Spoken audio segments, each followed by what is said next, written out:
Hello everyone, welcome to our channel. This is Vaibhav Bansal. Today we are going to start our DT exemption series for November 24 examinations. In the series, we are going to first taking up the text on reconstitution or dissolution of firm AOP and BOI topic. People used to just cram this topic. The question which ICI has given in their May 23 examination, they used to tend or they used to just cram that question and go into the examination. But trust me, you do not need to cram this at all. You'll definitely going to understand it in a very easy manner. If you'll see, I have compiled the whole provision in just 2 pages that you will not need to study at all. Just my one pager example that I'm going to explain you in this sheet, that will be more than sufficient for you to understand the whole concept and solve all the questions that has been given by the ICI. ICI has just given a one question that in the May 23 examination, ICI has been asked that question. Apart from this, I have also included a CBDT example to make you clear the make you understand the topic very easily. Then I have also prepared a summary chart in that 4 step. Just in these 4 steps, all the questions will be solved for this topic. So you do not need to take any problem, or you do not need to cram these provision. This is a very easy provision and it goes with the flow. If you just understand that flow, if you go with that flow, you will definitely able to solve all the questions given by the ICI, and we'll definitely solve all these two questions. One question is CBDT example and the second one is ICI May 23 examination question. You will definitely solve both the questions very easily with the help of just these 4 steps, and last 2 steps are only the basic steps that you know. Just this is the step that you need to understand that. Apart from it, all these steps are very easy, and you'll definitely solve all the questions. Just follow what I say, just revise in the flow, in the manner which I tell you, and just revise this example that I'm going to explain to you in this video only. Apart from this, you do not need to do anything in this topic. This example is a comprehensive example and covers all the topics and all the question concepts that are used to apply in this topic. So you just need to focus on this example very carefully. Apart from this example, you do not need to do anything. Just the two more questions that you just need to have a snap on it. Otherwise, this is the main example that you need to understand. With this introduction, I am going to start with this topic. So before starting, I am just going to make you understand the example.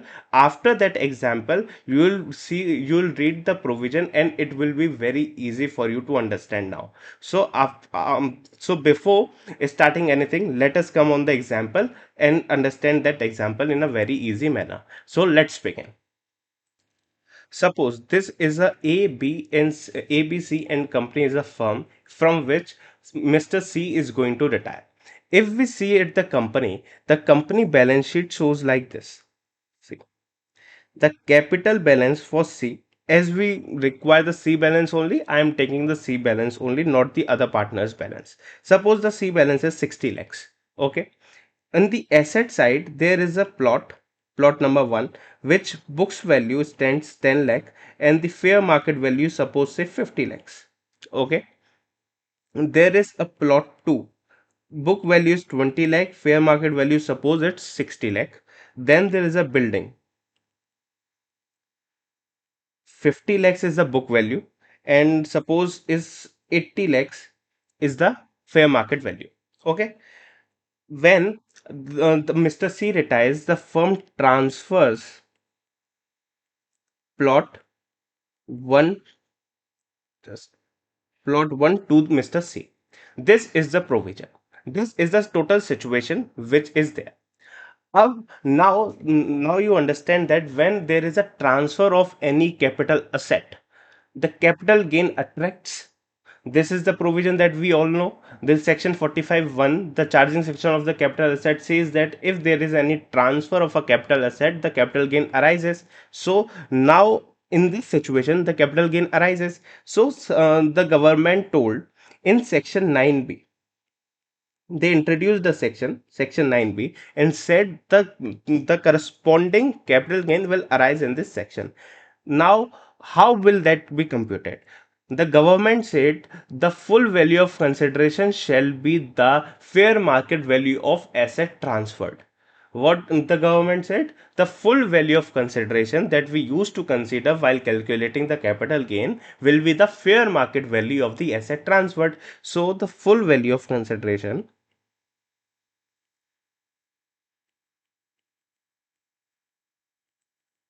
is the fair market value. We transferred plot 1. Then the plot 1 fair market value is 50 lakhs. Okay, we wrote down. Now, as we know, the cost of acquisition or the index cost of acquisition is to be reduced from the full value of consideration depending on the short term or long term. So let us assume it is a long term asset, long term capital asset. Plot 1 is a long term capital asset. So we reduce the indexed cost of acquisition from it.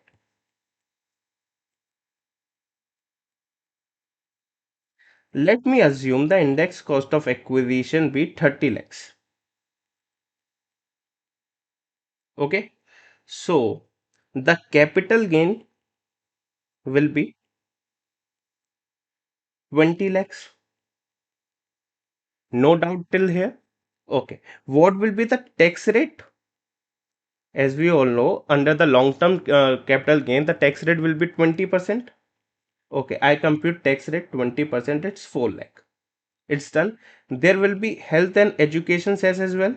For the sake of simplicity, I am not taking the health and education cess. For just sake of simplicity, we'll add in the below questions. But for now, for this example, we are ignoring it. So I am ignoring for simplicity. If you want these notes will be available on my Telegram channel. The link will be in the description box. Do join that to find that notes. Okay. Till now you find no difficulty as we used to calculate this calculation for this capital gains chapter as well. Till now no issues still at all. Now the government not stopped till yet. Government said this is just the transfer of a plot that you have just mentioned. But apart from this plot, you might have given some benefits to the partner while retirement. The firm asked what type of benefits I have given. The government says under section 45(4). Government introduced section number 45 subsection 4. They said, suppose you have given money to the retiring partner, you have given the fair market value of the plot. Yes, this is what you have given. But what is required to be given is the capital balance. Okay, this is whole provision. Government is saying this is what you have given, money plus fair market value of the plot. But what is required to be settled is the capital balance only, that is shown here. The 60 lakh is to be shown, is to be given. This is the share, this is the only share that the partner should get. But you have given, suppose the fair market value plus the money, you have given extra apart from the capital balance that are arising in the books of accounts of the firm. So the extra portion that you have given is our capital gain. Government is saying is a capital gain. To calculate this, government has given a formula. What is the formula? Nothing is critical. Government said what? Capital gain is A, money given is B, fair market value of the plot is C. Let me correct it. Plot is C minus capital balance is D is equal to E is the capital gain. So A is equal to B plus C minus D is the formula. Understood till here? This is the whole provision just which is more critical to you, that you always used to cram this portion. This is the whole provision which government used to intend that what is the extra portion you are giving to the firm, to the partner. This is the money and the fair market value which you are giving to the partner, and this is to be given. This is entitled. The partner C is entitled for the capital balance only, but you are giving money plus the fair market value. So the difference between the two is my capital gain. The government is saying that much only. Okay. So suppose in my example, just take that the money is also being transferred plus money of rupees, suppose 50 lakhs. This is also being transferred to the partner. Now, what is the calculation? See my calculation. Now, government is saying the money given is equal to 50 lakhs. That just we have saw. Money given 50 lakhs. Okay. Fair market value of asset given only. This is 50 lakhs. Okay. We assume now 50 lakhs. And now what is the capital balance? This need to be calculated at the time of reconstitution. This needs to be calculated at the time of reconstitution. So for that, government said you need to calculate this. How we calculate? For the capital balance,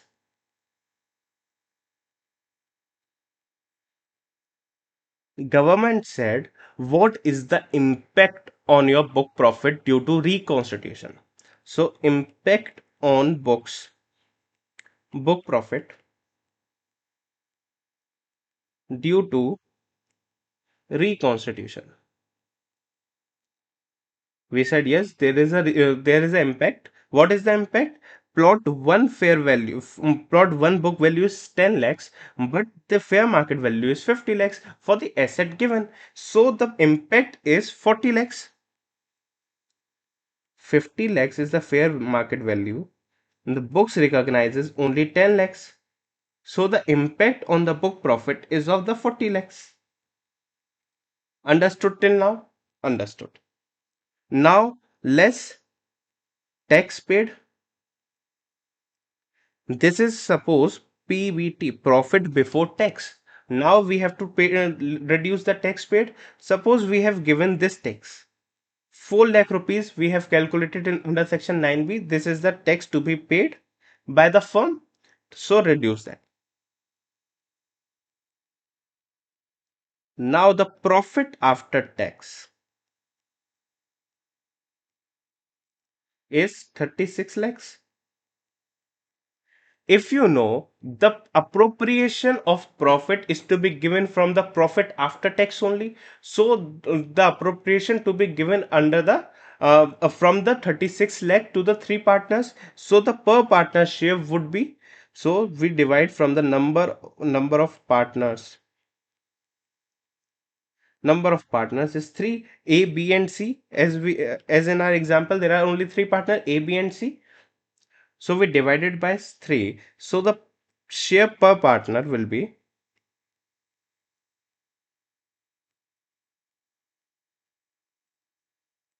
12 lakhs. Till now it's clear? No issues. The profit per share we have divided. So at the time of reconstitution, 60 lakh was the capital balance was that is given in the books of accounts. Now we have appropriated 12 lakhs extra. So the capital balance of Mr. C increases to 72 lakhs, 60 lakhs plus 12 lakhs. That is government saying. So capital balance of Mr. C is 60 lakhs plus 12 lakhs is equal to rupees 72 lakhs. Till now it's clear. So this is the whole capital balance which we need to require. Okay, this is 72 lakhs. So just reduce 72 lakhs from here. 100 lakhs minus 72 lakhs is equal to 28 lakhs. This is the capital gain which government is asking us to give apart from the apart from the tax of 4 lakh here. This is a capital gain. We actually need to calculate the tax on it, but apart from the what if you see, apart from this 4 lakh, government is asking us to give the capital gain on 28 lakhs as well. Now the firm has a problem. Firm is saying 9B is the transfer. I have transferred the asset. Okay, it's okay. You are asking me asking the firm to pay the tax on it. It's okay. But 45.4 is also have to give it because the responsibility for tax is on firm. So the firm is saying that we have to calculate the two taxes. We have to give you the taxes two times on the single transaction. This is not to be done. The government said, okay, we are providing you a relief. What is the relief? The gain. This is the gain that you do not have any question, or you do not raise any issue on this point. The 4 lakh tax is okay to you. Okay, yes. The firm said yes, it is okay to us. That is a transfer, and on the transfer, the capital gain arises of 20 lakhs. I have to give the tax of 2 lakh plus HEC. This is okay to me. But this is what is this? You are asking a 45.4 tax, introducing a section and giving a specific guidelines to calculate the capital gain just out of the box. So the government is saying, do not take tension. We are having a provision. The provision is, suppose, rule 8AB. The power of rule 8AB is determined from section 48.3. 48.3 gives the power to make the government to the government to make the rules, and the government made a rule 8AB, which said the capital gain of 28 lakhs, which you have objection on, 28 lakhs will be attributed to the remaining asset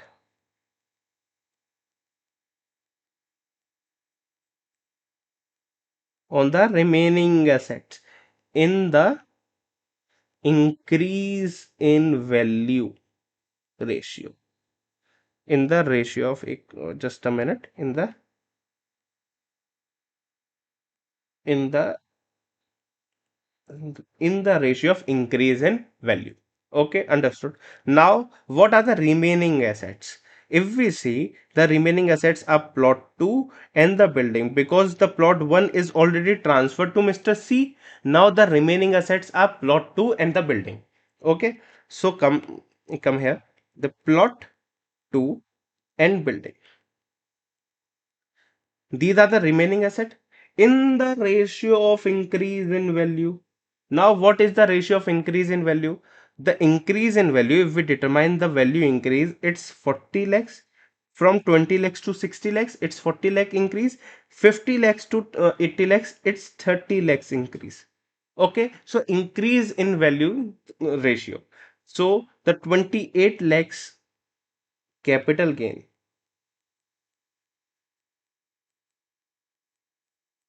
is to be distributed 40 lakhs divided by 70 lakhs. 70 lakhs is sum total. Sum total of 40 plus 30 is 70 lakhs. So in the ratio, we have to calculate the ratio. So we have to divide from the aggregate value. Now here is 30 lakhs divided by 70 lakhs. So according to the calculation, 28 lakhs divided by 70 lakhs multiplied by 40 lakhs is equal to 16 lakhs, and this is 12 lakhs. So these are the calculation. Government is saying, when you sell, just listen to me very carefully. When you sell plot 2 in the future, you reduce 16 lakhs from the sale consideration of plot 2. We are taxing here. Now we are giving a benefit to you that when you sell plot 2 in the future, you reduce the apportioned capital gain, that is 16 lakh, from the sale consideration.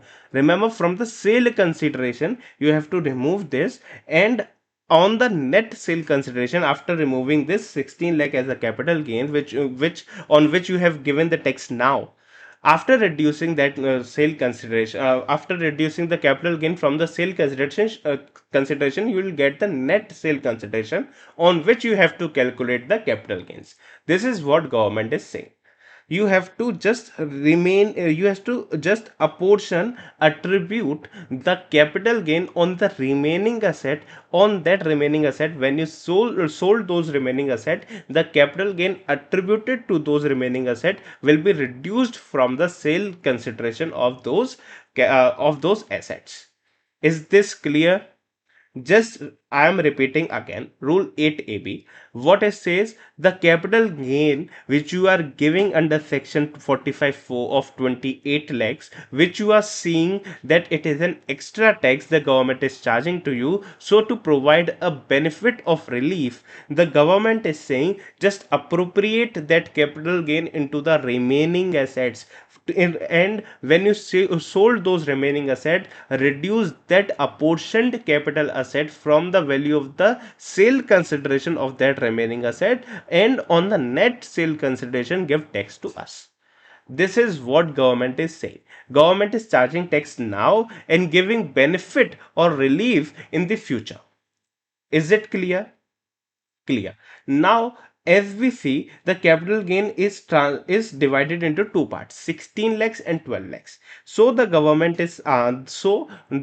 firm is asking to the government what will be the nature of this capital gain. This 16 lakh is also a capital gain, 12 lakh is also a capital gain. So what will be the nature of the capital gain? So the government under section rule 8A rule 8AA given a clarity that the capital gain will be a short term capital gain under three situations only, otherwise every gain will be a long term capital gain. So government is saying the short term capital gain will be under three situations only.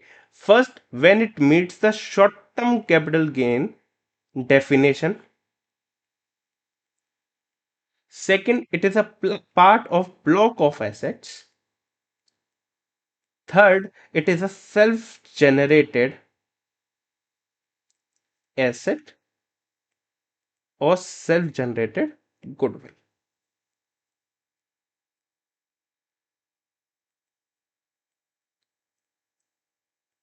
Apart from that, otherwise,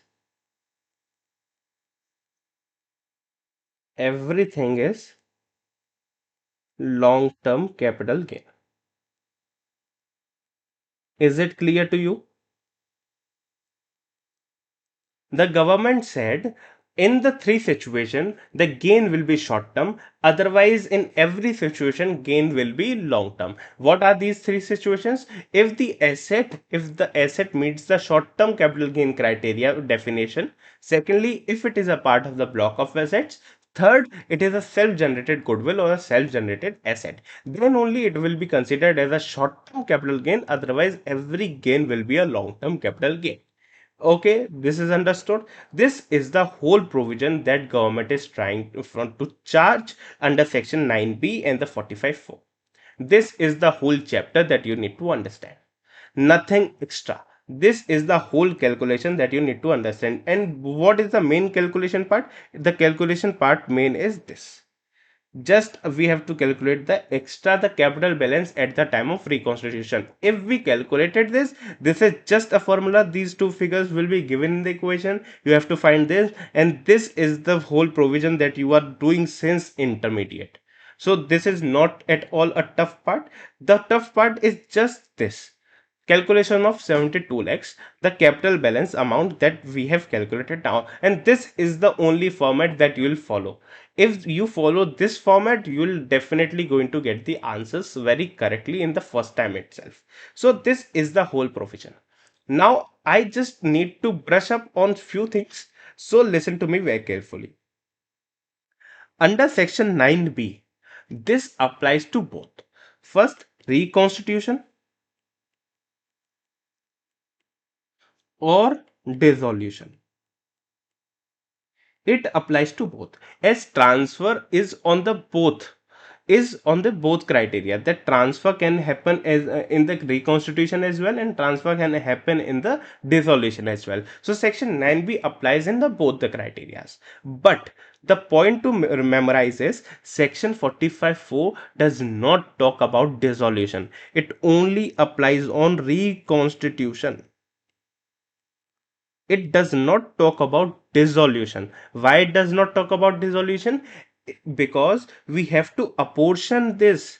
We have to apportion the capital balance, capital gain arises. So we have to apportion this on the remaining asset. If the firm dissolves, then there is no remaining asset. Then how we can apportion this amount of this capital gain into the remaining assets? So we do not talk about the dissolution under section 45(4). The 45(4) applies only in the case of reconstitution and not the dissolution.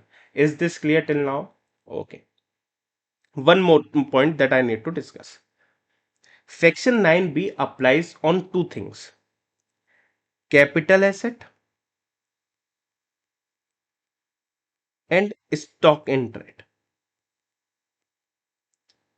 You transfer any capital asset or you transfer any stock in trade to the partner, section 9b will apply.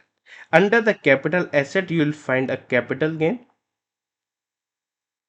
and for the stock in trade, you will get the PGBP. Okay, capital gain tax is 20% and PGBP you will attract 30% tax. Okay, for the firm, the tax rate is 30%. So for PGBP, 30% will be attracted, the flat 30%, and for the capital asset transfer, you will attract a capital gain at the rate of 20%. Apart from is definitely 4% HEC. Here also 4% HEC. This is evergreen. Okay, but now in the 45(4), stock in trade will not be transferred. Here only money and capital asset will be given. In both the cases, this is the only case will you'll see the differences. So there are only two differences in the whole provision. First difference is the dissolution is under the 9b and not under the 45(4). 45(4) talks about only the reconstitution of the firm. This is clear, this is settled. Okay, this is settled. Secondly, the differences of the stock in trade. Stock in trade will find the place in section 9b but not under the section 45(4). 45(4) covers only the money and the capital asset. This is clear, this is the whole provision. This is the whole provision, that's it. Just to remember, if you want to remember, like if this, suppose if this situation, under this situation, the capital gain which is here is 28 lakhs, comes suppose negative figure, say any negative figure, suppose 10 lakhs. This is the negative figure, suppose this has been come. So the government says assume it to zero. We do not let you transfer or carry forward this loss in the future years. Just assume this to be zero. The capital loss will be zero. Capital gain, capital loss, it is a zero null situation. Capital loss will not arise in this situation. Assume it to be zero. This is the whole provision, nothing else in that. Now this, if you want to just revise it, just read it once, rewind the video, just listen to it once, as listen to it one more time, you will get the more clarity. If you have clarity on this, just we are moving to the provision section. Now you will find everything settled in your mind. There is nothing that you need to recall anything. So let me start with the provisions. Till now, if you have any problem, just rewind the video and see the example again. It is a very easy example. You do not need to understand anything. It is going with the flow. The flow that under section 9b, you do not have any problem, as you are doing this if since intermediate. In this as well, in section 45(4) as well, you need to understand one thing: the indirect benefit to the partner retiring, the government want to tax that as a capital gain. So the government is saying money and FMV of the plot that you are giving, what needs to be given is the capital balance. So the difference of the two will be the capital gain on which we want tax. So the main situation is how we calculate the capital balance at the time of reconstitution. So we have to see the impact on the book profit. From that we have to reduce the tax paid, so we'll get the profit after tax. That profit after tax need to be apportioned to the partner's capital balance, and the partner capital balance will increase by 12 lakhs here. So 60 lakhs plus 12 lakhs is equal to 72 lakhs. So the capital gain will come to 28 lakhs. These 28 lakhs will be apportioned to the remaining asset of the firm. So under the situation, plot 2 and building, it is distributed. So 28 lakhs will be distributed in the ratio of 4 is to 3. The ratio of increase it has been distributed. So the 16 lakhs and 12 lakhs are the capital gain distributed. If we further on sale plot B or the building, so the respective value of 16 lakh or 12 lakh will be reduced from the sale consideration of those respective assets, and the net sale consideration, the capital gain, will be calculated. So not to charge, not to put extra burden on you, so the government is asking tax now and giving the benefit in the future years. This is the whole provision that government is asking for. Now just read, I have also revised that. Now just read the provision. See, tax implication on dissolution and reconstitution of firm, AOP and BOI. First of all, section 9b. Where a specified person, that is a partner member of the firm, AOP or BOI, receives during the previous year any capital asset, stock in trade, or both. As I said, capital asset and stock in trade both are in the section 9b. Just highlight this because you're not going to see those that in the section 45.4. Okay. From a specified entity, thereafter referred as firm, AOP, BOI, in connection with the dissolution and reconstitution. Dissolution is the point that you need to understand, highlight on, of such firm, AOP, BOI, then the firm, AOP, BOI shall be deemed to have been transferred. It is the deeming fiction. Then deemed to have been transferred such capital asset or stock in trade, or both as the case may be, to the partner member firm, AOP, BOI in the year in which such asset, stock in trade, or both are received by the partner. So the capital gain will arise when the partner receives that capital asset. Okay, till here it is everything settled. Okay, so now further on, the government stated the definition of reconstitution of firm. So for the reconstitution of firm, government says there is a three criteria. When any partner ceases to be a partner, that is the case of retirement. Any one or more new partner or new member of members inserted, that is the case of admission, or there is a change in the respective share or in the share of some of them, that is a change in the profit sharing ratio. If these are the three situations, this is the case of reconstitution, and you'll have to calculate the tax under section 9b and 45 for both. Okay, understood this? Okay. Then what government said, any profit or gain arising from such deemed capital transfer of capital asset or stock in trade, or both as the case may be, by the firm, AOP, BOI shall be the deemed to be the income of the firm. This is the income of the firm in which such capital asset or stock in trade, or both, were received by the partner in the year in which the partner received that. It will be the deemed to be the income of the firm, and the firm have to give the tax according to section 9b or 45.4. Okay, chargeable to income tax as the case may be of such firm, AOP, BOI, under the heads PGBP for stock in trade, or under the head capital gain for capital asset. We have seen both capital asset and stock in trade. That's why profits and gain from business and profession for the stock in trade, and under the head capital gain for the capital asset, as per the provisions of this act. Okay, till now everything is settled.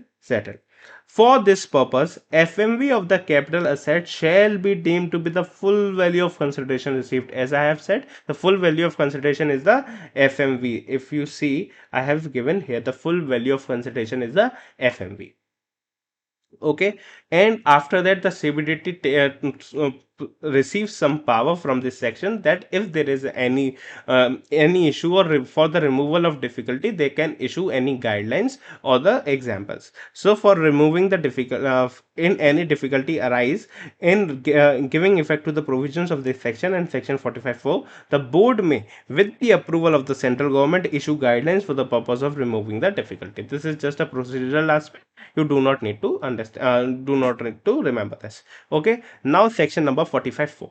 Section number 45.4 said it starts with a very harsh line. Notwithstanding anything contained in section 45.4, like notwithstanding anything contained in the charging section of the capital gain, that just ignore every provision which is given in section 45.4. Just listen to me. What I am saying is to be applied here in the case of tax of dissolution or reconstitution of firm. So in this case, the reconstitution of firm will apply, as the section 45.4 does not apply on the dissolution. For that reason, I have given you the explanation as well.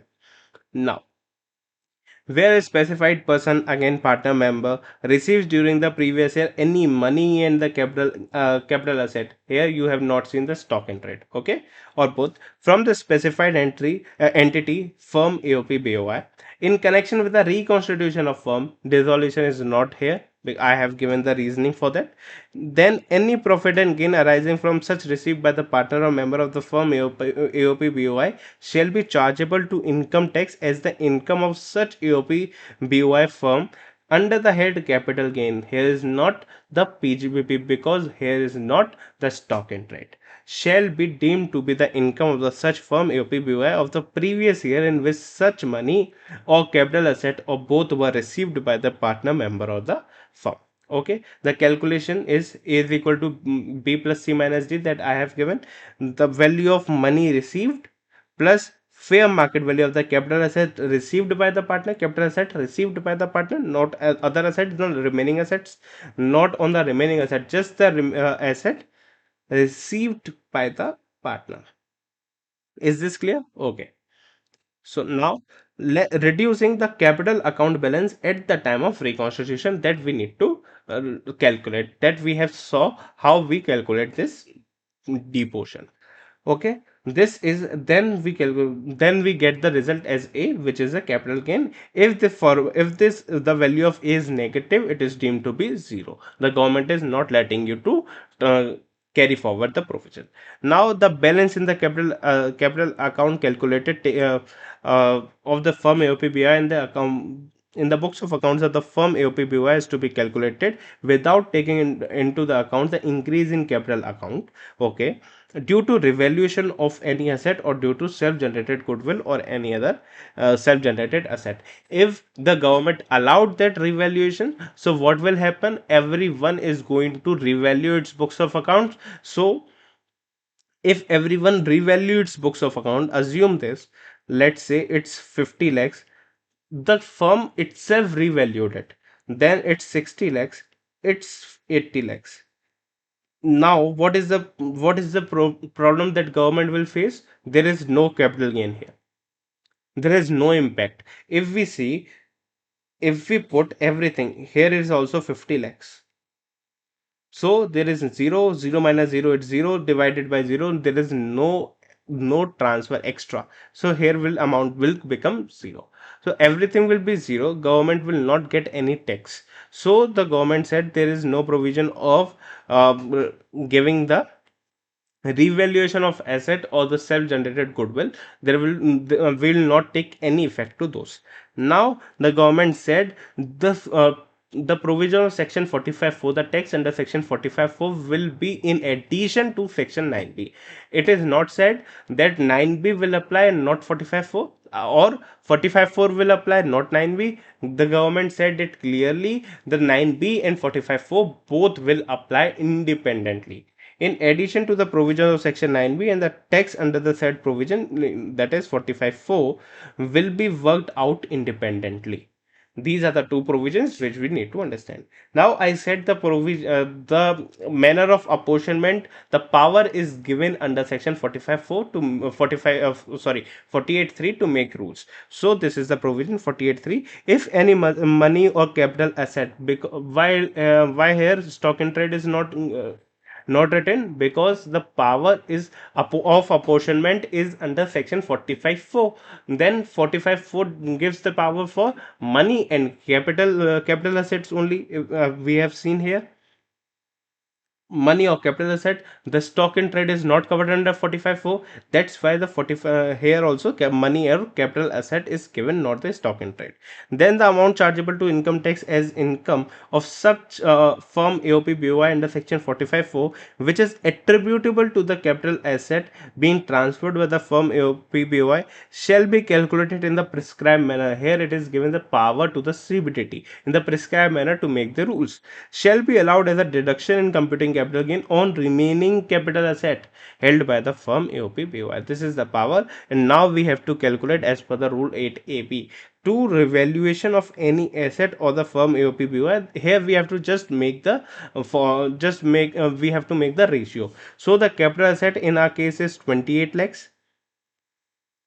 28 lakhs, we have made a formula of 40 divided by 30 or 70, or 28 lakhs multiplied by 30 divided by 70. This is the formula. This is the formula. See, increase in value of such remaining asset because of revaluation. Here we have said increase in value of such remaining asset is 40 lakhs due to revaluation. We have done divided by aggregate of increase in value of all asset. Aggregate in increase in value of all asset is 70 lakhs. It's 70 lakhs. So we divided 28 lakhs divided by 40 by 70 or 30 by 70. This is the whole formula. Now for the self-generated asset or the self-generated goodwill for AOP BOI, the same formula applies. The capital gain here, now for the increase it is a recognition, because if we recognize the book value was 0, if we recognize now, so everything is the whole value is increased. So the recognition of value of such self generated asset or self generated goodwill because of the valuation, whole value will come here divided by aggregate of increase in the value. This is the same formula. Now suppose if the firm does not have any other asset, there is only the one asset which has been transferred to the partner. So if the single asset was in the firm and that also has been transferred to the partner, so there is no other means of bifurcation or allocation. So the amount charged to the section 45.4 shall not be attributable to the any capital asset for the purpose of clause 3 of section 48. This is clear. Now the government under section 45 rule 8AA have said the short term capital asset will be only three types of capital asset: the short term capital asset, block of assets, self generated asset or self generated goodwill. Otherwise in otherwise cases it is deemed to be transfer of a long term capital asset. For these cases, for these three cases only, it is a short term capital gain. Otherwise everything is long term capital gain. This is the whole provision. I hope that does not bother you. This is a very simple provision. Just this just this example you need to understand, and that too only this part. If you understand the calculation of capital balance, everything is sorted for you. You need not to worry about it. Now just read it from my summary. Just follow these four steps. You'll answer all the questions given here under. Okay, so first we need to see what is the whether it is a case of reconstitution or dissolution. If it is a case of dissolution, only section 9b can apply, and this is the whole calculation that you need to do. This is what you have done in from the intermediate, so this is not a problem for you, and this case of dissolution will not be asked in your examination. That this is just not for the CA final level as well.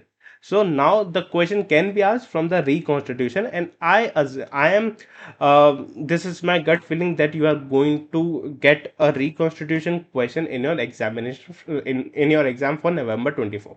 So listen to it very carefully one more time. Section 9b and section 45 for step 1 the same, because it is an addition to section 9b, so 9b will be calculated as it is. Now In addition to it, say, step 2, what is step 2? Calculation of capital gain. Capital gain will be calculated as A is equal to B plus C minus D. B is equal to money given, C is equal to asset fair value of asset given, and D is equal to capital balance at the time of reconstitution. How we calculate the capital balance at the time of reconstitution? First, we need to check the impact on the book profit due to revaluation minus tax paid is our profit after tax. Then we have to divide the number of from the number of partners, we get the profit per share. This profit will share will have the effect on the capital balance. Either we have to add or reduce it. If the number comes to negative, then we have to reduce. If the number comes to positive, then we have to add it on.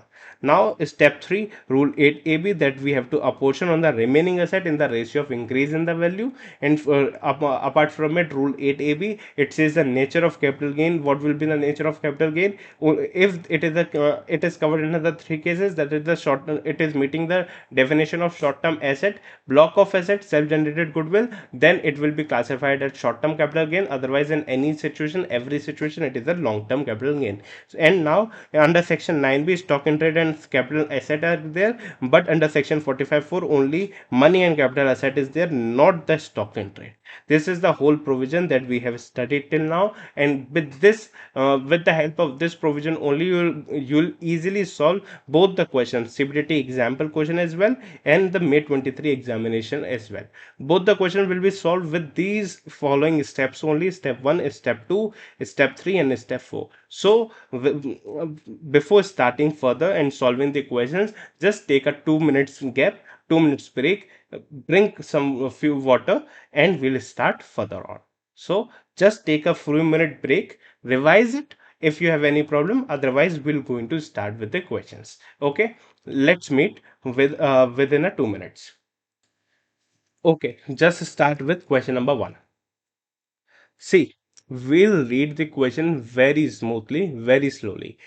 If we understand the question, the half battle is done. We'll able to solve the question very easily. So read the question very carefully and very slowly. So there are three partners A, B, and C in the firm FR having a one-third share each. Each partner has a capital balance of 100 lakhs in the firm.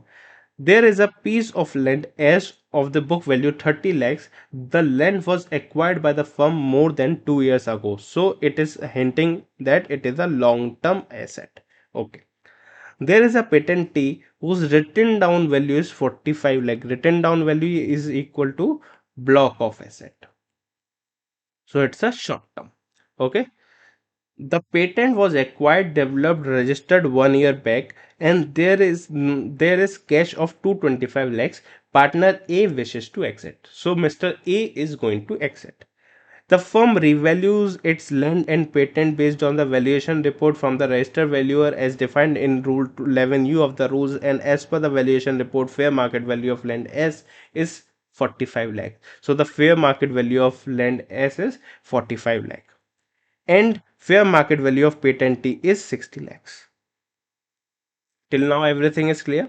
Okay, as per the valuation report, there is also self generated goodwill of 30 lakhs.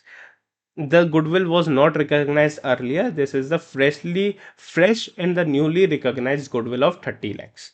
Okay, on the exit of partner A, firm decides to give 75 lakh in money and lend S to settle his capital balance. So what the firm is giving? Money, that is B, and capital asset, that is C, whose fair market value is given is 45 lakh. 45 lakh and 75 lakh. Okay, if we calculate D, we'll get the A, the capital gain. Okay, this is clear. Now the index, just a minute, index cost of acquisition of land S is 45 lakh. So we get also the index. Earlier in our example, we assumed the index cost of acquisition. In this question, in the data for S is given. Okay, so let us solve the question. See, from the very starting, just target on the soft target first. So soft target is calculation of capital gain under section 9b. What is that? Full value of consideration.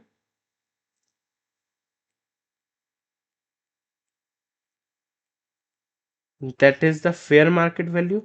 Fair market value is 60 lakh if I am not wrong. sorry, 45 lakh. Fair market value of land S is 45 lakhs. Okay, just here, come here, 45 lakhs less index cost of acquisition that is given,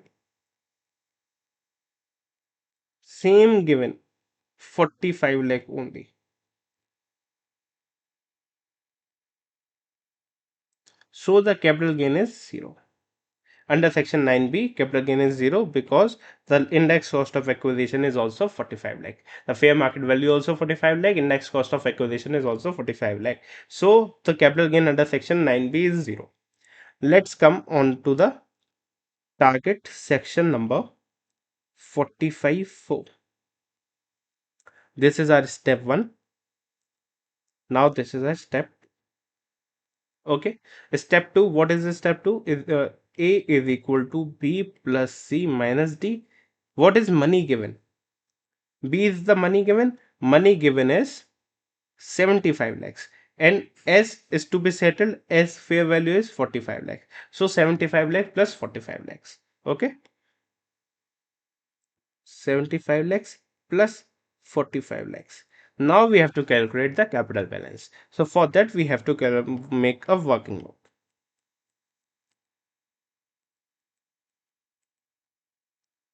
Calculation of capital balance at the time of reconstitution.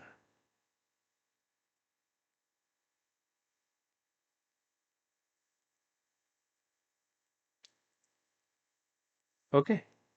For that we have to first see what is the impact on book profit. What is the impact on book profit? Let's see. The value of S in the books of account was 30 lakhs. Now the fair market value is 45 lakhs. So the increase is of 15 lakhs. I'm saying 45 lakhs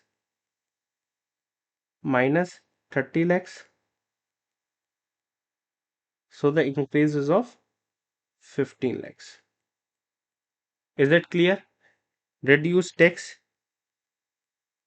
paid if any.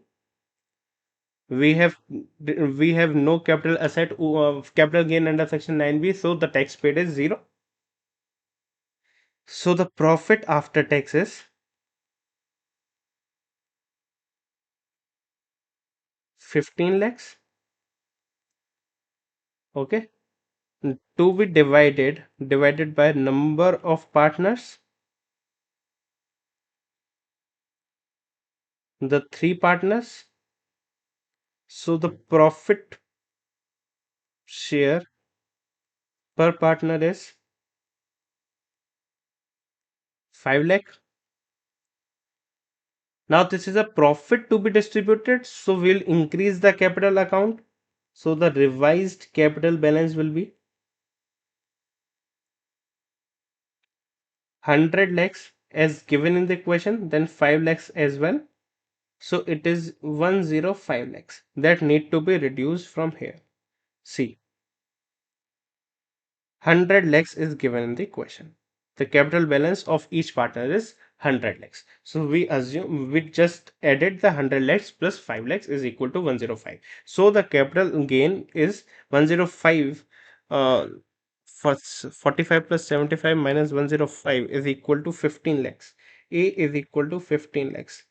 So the capital gain is 15 lakhs. Okay, till now it is clear. Now, step 3. What is the step 3? We have to apply rule 8AB. So what are the remaining asset? There are two remaining asset. If you remember, there is a patent T and the self-generated goodwill.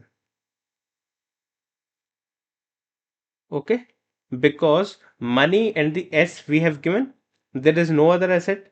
So the value of T was 45 lakhs. Now the value fair market value is 60 lakhs. So there is an increase of 15 lakhs and the self generated is 30 lakhs. Okay, 45, 60 and 30. So it is 60 lakh minus 45 lakh. We have to see here increase. So here is 15 lakhs. Okay, till now it is clear. And here 30 lakhs. We haven't recognized goodwill earlier, so here it is 0, so it is 30 lakhs. So total we get 45 lakhs. So we get the ratio of 1 is to 2. Okay, we get the ratio of 1 is to 2. 15 by 30 is 1 is to 2. Okay, just now allocate the capital gain to the remaining asset.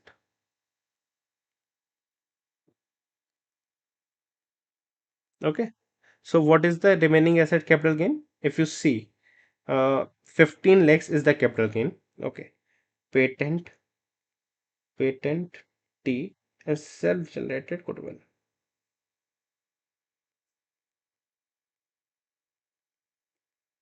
Patent T 15 lakhs multiplied by 15 lakhs divided by 45 lakhs,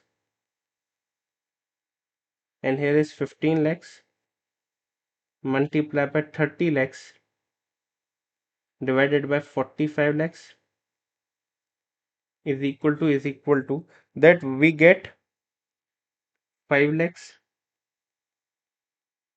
and 10 lakhs. This is the ratio. Now step 4, rule 8A. What is rule 8? This is 8AB and this is rule 8AA. What is the rule? We have to determine the nature. See, we have earlier determined the self-generated goodwill is a short-term capital asset. Okay, it is a short-term capital asset. It is given, and written down value of T is given. So it is a part of block of asset. So if it is a part of asset, then it is also a short-term capital asset. So it is also a short-term capital gain. So whole rupees 15 lakh capital gain is a short term capital gain.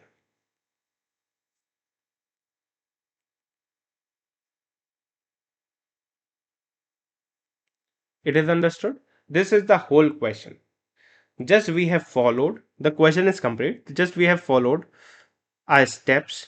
What are the step 1, step 2, step 3 and step 4? These two steps are the very basic. Just we need to apportion it and then determine the nature. Just we have to calculate what? This. The capital balance. This is the whole part. This you have done earlier as well, so it is not a big deal. This is also not a big deal. It's just a formula b plus c minus d. So the main point is this only. It is done to be done same way. You have to not you just need to revise this only, that we have to see the impact on the profit, less tax paid, so we get the profit after tax. We have to divide from the number of partners, so we get the each partner share in the in that profit, and we have to calculate the revised capital account balance that we have to reduce from here. This is the whole question that you need to understand. So just we take a quick recap of this question. If you see, 75 lakh plus 45 lakh, 105 lakh is 15 lakhs, that we get also get the capital gain of 15 lakhs here. If you see the capital gain of 15 lakhs we get. Okay, now if we see, 15 lakhs is a ratio is 15 is to 30, 45 lakhs. See, 15 is to 30, 45 lakh, we also got the answer. 5 lakh, 10 lakh, 15 lakh. This is how we distributed 5 lakh or 10 lakh. Now we said according to rule 8AA, it is a short term capital gain. So see, as per rule 8AA, as per Rule 88, the amount of 15 lakh is which is charged to the tax under Section 45(4) shall be charged as short-term capital gain, as 5 lakh is attributed to patentee, which is a part of block of asset, and rupees 10 lakh is attributed to the self-generated goodwill. And this is the point which I have earlier explained to you in the example, that these capital gain, the 5 lakh and 10 lakh can be reduced from the sale consideration when the asset is sold.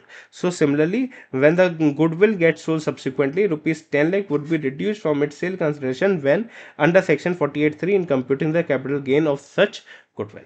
Okay, this is the whole question that we have completed. This is the CBDT question. Now we are moving towards the ICAI question number 2, which is asked in the May 23 examinations. So okay, Just starting the question. If you haven't understand the question number 1, just repeat it once, revise it again. Now coming on to the question number 2. It is also a very easy question. Just listen to the question what it says and follow the step 1, step 2, step 3 and step 4. You'll answer the every question very easily. See, L, M, N are the three partners of Messrs. L and G Associate, a partnership firm established on 1/4/1996. L retires from the firm on July 27, 2023, and after his retirement, the business of the firm will be operated by M and N. Okay, it is a case of retirement. Capital account balance of L as on 27th July 2023 is 20 lakhs. There is no revaluation in the books of accounts of the firm at the time of after 2004-5 when L joined the firm as a partner. The firm gives to L the following to settle his account. So the firm gives the cash payment of 1 lakh. Stock in trade. Stock in trade is also given 2 lakh, for fair market value is 2 lakh and the purchase cost is 1 lakh 25,000, and a plot whose fair market value is 17 lakhs and whose book value is also 17 lakhs. It was acquired in 1998 1999. The fair market value of the plot on 1st April 2001 is 1 lakh 10,000. If you have completed the chapter or you have just read these capital gains, so you know that when the fair market value of of the asset given for the year 2001, then then for how much amount it has been acquired becomes irrelevant to us. Okay, this to be known. We have also done in the CA intermediate examinations as well, that the fair market value of the plot, if it is given for the 1st April 2001, so before that the acquisition date is not relevant. We will take the acquisition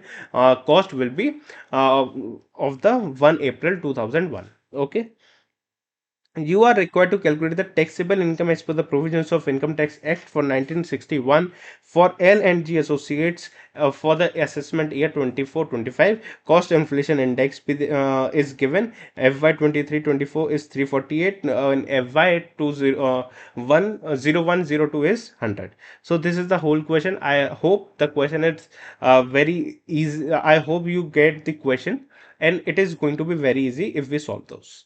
So let me start with solving the question number 2. Just listen to me very carefully. It is here the stock in trade is also been given. So if it is a stock in trade is given, so we have to calculate the PGBP as well under section 9B that I have already explained to you in the example. So firstly, step 1, calculation of capital gain.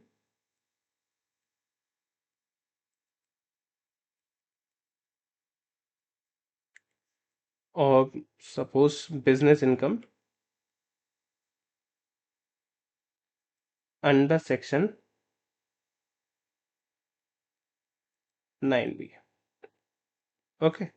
So first we calculate the capital gain. Capital gain will be the full value of consideration less indexed cost.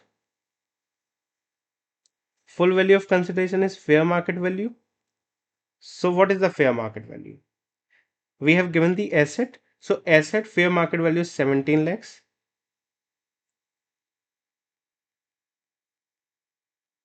Indexed cost is 1 lakh 10,000 multiplied by CII for this year divided by CII for 2001 multiplied by 348 divided by 100 is equal to 382 800. So the capital gain is 13,17,200. This is the capital gain. This is to be taxed at the rate of 20% plus 4%. So effectively I can say 20.8%. So just tax this amount. So the tax amount will be into 20.8%. So it is 273, just a second, 13 lakh 17,200 multiplied by 24, 13 lakh 17,200 20.8%. Okay, 273,978. Okay, now we have to also calculate the business income because there is a stock in trade which also transferred. So business income. What is the sale consideration? Sale consideration is 2 lakh. What is the purchase cost? 1,20,000. So the business income is 80,000.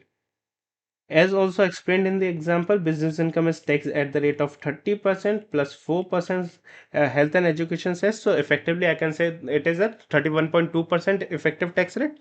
Okay, so 80,000 multiplied by 31.2% is 24,960. 24,960. So what is the effect total tax? 24,960 plus 273,978 is equal to 298,938 is the total tax amount. It is clear? It is clear till now. Okay. Now coming to the step 2, calculation of capital gain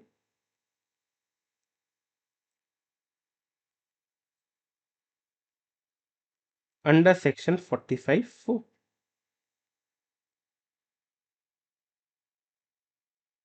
Okay. How it is calculated?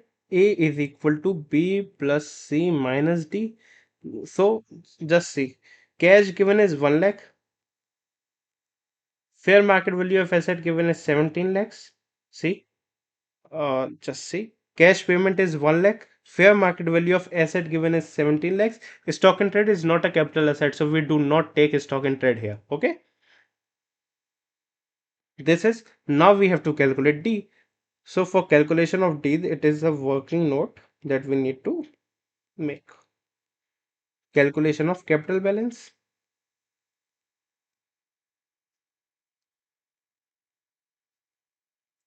Now what is the increase impact in the book profit? So we have to check the impact on book profit. Now we have two assets. Okay, we have stock in trade as well, we have plot as well. So impact is 2 lakh minus 1,20,000, that is 80,000 impact, and it is plot already recognized at the book value is 17 lakh and the fair market value is also 17 lakh. So there is no increase in that, there is no impact on the book profit. So the impact is only of 80,000. So this is the impact on book profit. Reduce tax paid. What is the tax paid we have calculated? 298,938. This is the tax paid, total tax paid, 298,938. Okay. Just give me a minute. 298,938 is the tax paid. So here it comes the loss. Take loss of the firm.